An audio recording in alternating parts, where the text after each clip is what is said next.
Pyramids और उनको लेके अलग अलग थ्योरीज। कोई कहता है पिरामिड्स एलियंस ने बनाए हैं और कोई कहता है इजिप्ट में पहले के टाइम पे लोग काफ़ी लंबे लंबे होते थे, उन्होंने अपने हाथों से पत्थर उठाए और पिरामिड्स बनाए। कई थ्योरीज बनी, कोई इन थ्योरीज को सही मानता है, कोई इन थ्योरीज को गलत मानता है, बनती ही जा रही है। लेकिन आज हम बात करेंगे साइंटिफिक डिस्कवरीज के बारे में कि आज तक साइंटिस्ट ने पिरामिड्स के ऊपर, पिरामिड्स ऑफ गीज़ा के ऊपर कितनी डिस्कवरीज की और कितनी सही हुई, और उस डिस्कवरी के बारे में बात करेंगे जो फिलहाल ही की गई थी। वो डिस्कवरी तो ऐसी थी जिसको देख के जितने हिस्टोरियंस थे, जितने साइंटिस्ट थे पूरी दुनिया के, सारे हैरान रह गए थे। मैं हूं आर्यन मोरवाल और वीडियो स्टार्ट करते हैं।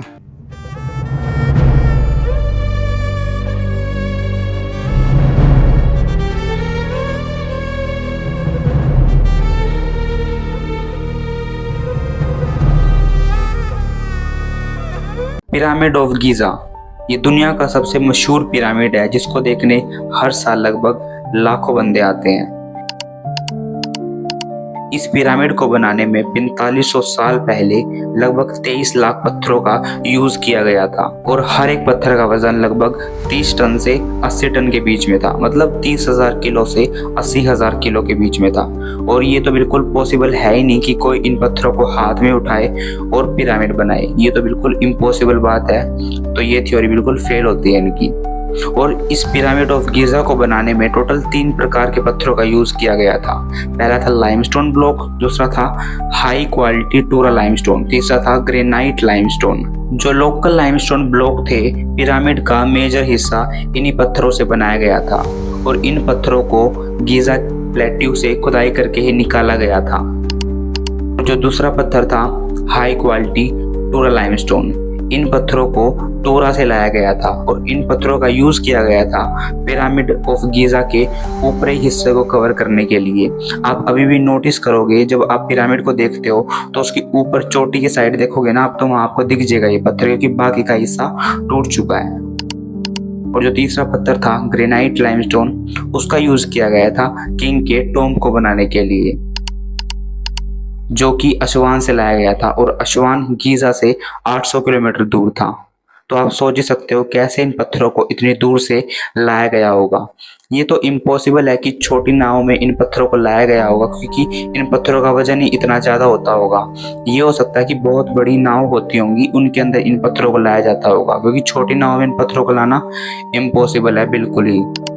जो पिरामिड था वो अर्थ के नॉर्थ पोल के साथ बिल्कुल अलाइन था, मतलब कि एक ही सेंटर में जुड़े थे। अर्थ का नॉर्थ पोल यहाँ था और पिरामिड यहाँ था। पिरामिड और अर्थ का नॉर्थ पोल बिल्कुल सेम था, सिर्फ 3/60 डेविएशन का डिफरेंस था। मतलब इतना कम डिफरेंस था कि आंखों से उसे बिल्कुल भी नोटिस नहीं किया जा सकता। इतना परफेक्ट अलाइनमेंट बिना किसी GPS टेक्नोलॉजी के करना बिल्कुल इम्पॉसिबल सा लगता है, लेकिन फिर भी इन इजिप्टियन ने करके दिखाया था। तो ये भी सोचने की बात है इन्होंने कैसे किया होगा ये चीज़ें। ग्राहम हैंकॉक, एक ब्रिटिश साइंटिस्ट, उन्होंने अपनी एक थ्योरी में ये बताया था कि पिरामिड ऑफ गीज़ा जैसे इतने बड़े मोन्यूमेंट किसी किंग के सिर्फ टॉम्ब नहीं हो सकते, मतलब ये सिर्फ किसी राजा की कब्र नहीं हो सकती, इसके अंदर और कुछ भी हो सकता है। जैसे कि एडवांस सिविलाइजेशन हो सकती है, मतलब पिछले ज़माने की स्पिरिचुअल नॉलेजेबल सारी चीज़ें इसके अंदर छुपा दी गई हो हमसे बचाने के लिए या हमको देने के लिए, फ्यूचर के लिए, ऐसा कुछ भी हो सकता है। उन्होंने अपनी थ्योरी में ये बताया था। 2015 में इजिप्ट की सैरियो यूनिवर्सिटी और फ्रांस की HIP इंस्टीट्यूट में पिरामिड ऑफ गीज़ा के एक प्रोजेक्ट पे साथ मिलकर काम किया, जिस प्रोजेक्ट का नाम था स्कैन पिरामिड प्रोजेक्ट। 2015 में स्टार्ट हुए इस प्रोजेक्ट में साइंटिस्ट ने यूज़ की इंफ्रारेड थर्मोग्राफी टेक्निक। इस टेक्निक में इंफ्रारेड कैमरा होता है, एक स्पेशल तरह का कैमरा होता है इसके अंदर जो हीट को कैप्चर करता है। मतलब किसी ऑब्जेक्ट में नॉर्मल से ज़्यादा टेम्परेचर होगा या कम टेम्परेचर होगा, ये ऑब्जेक्ट उसको कैप्चर कर लेता है और कलरफुल इमेजेस में साइंटिस्टों को दिखाता है, जो कि टेक्निक पिरामिड्स ऑफ गीज़ा में भी यूज़ की गई थी। जब साइंटिस्ट ने पिरामिड ऑफ गीज़ा के ईस्टर्न साइड को स्कैन करना स्टार्ट किया तो उन्हें एक अलग चीज़ दिखाई दी। उन्हें पता चला जब वो स्कैन करते टाइम किसी पत्थर के पास जाते हैं तो दूसरे पत्थर के कंपैरिजन में उस पत्थर का टेम्परेचर या तो कम होता है या ज़्यादा होता है, मतलब या तो ज़्यादा ठंडा मिलता है या ज़्यादा गर्म मिलता है। सबसे स्ट्रॉन्ग थर्मल एनोमली दिखी बेस के पास ईस्टर्न फेज में, यानी वहाँ कुछ ऐसा था जो वहाँ नहीं होना चाहिए था। मतलब वहाँ था एक खाली स्पेस, मतलब या वो एक कमरा हो सकता था या एक खाली टनल हो सकती थी। ये सब देखने के बाद साइंटिस्ट हैरान हो चुके थे। वो सोच रहे थे कि अगर हम इस पिरामिड को ऐसे स्कैन करते जाएंगे तो इसके अंदर हमें बहुत सी ऐसी चीज़ें मिल सकती हैं जो दुनिया के सामने आज तक नहीं आई है। ये सब देखने के बाद दुनिया के जितने भी साइंटिस्ट थे, दुनिया भर के जितने भी हिस्टोरियंस थे, साइंटिस्ट थे, वो सारे एक्साइटेड हो चुके थे इस बात को लेके कि आगे इस पिरामिड के ऊपर और भी स्कैनिंग होगी, इसके अंदर जो भी चीज़ें मिलेंगी वो सारी चीज़ें दुनिया को पता लगनी स्टार्ट होगी। ये थर्मल एनोमलीज पहली क्लू थी।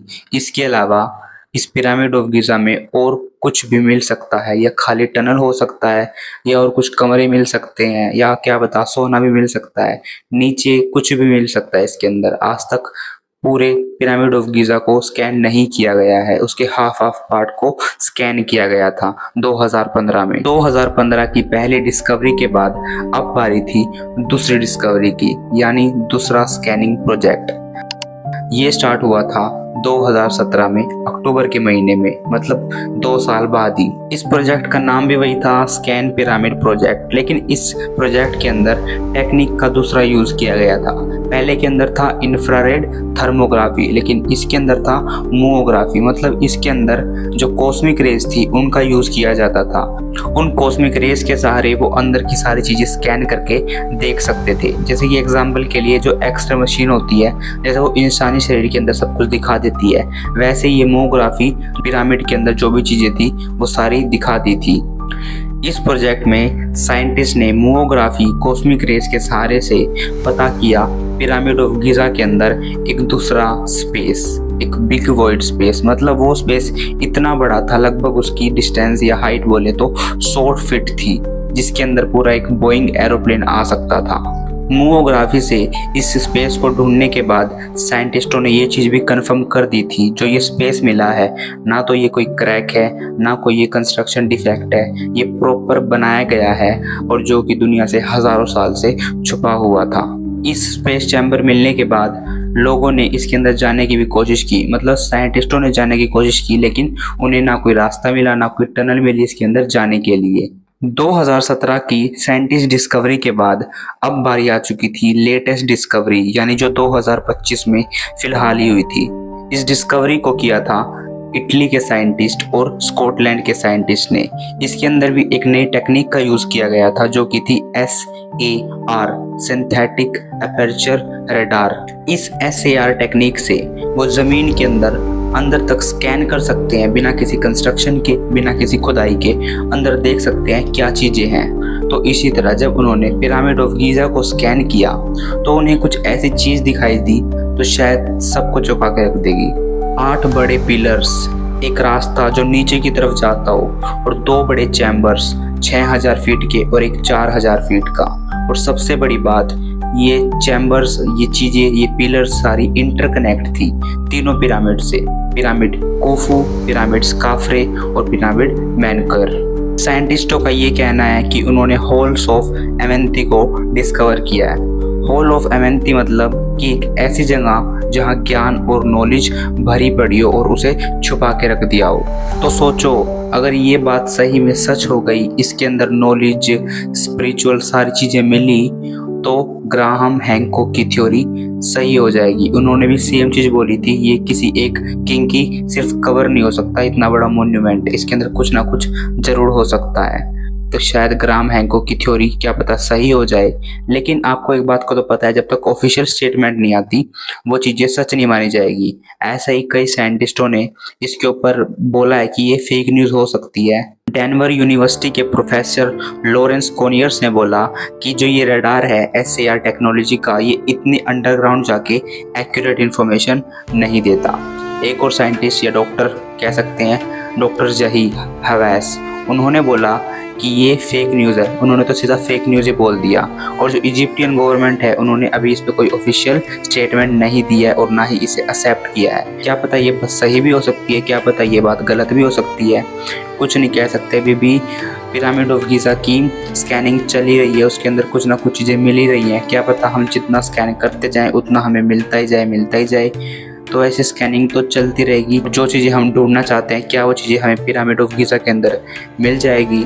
ये थी आज की वीडियो, मिलते हैं अगली वीडियो में।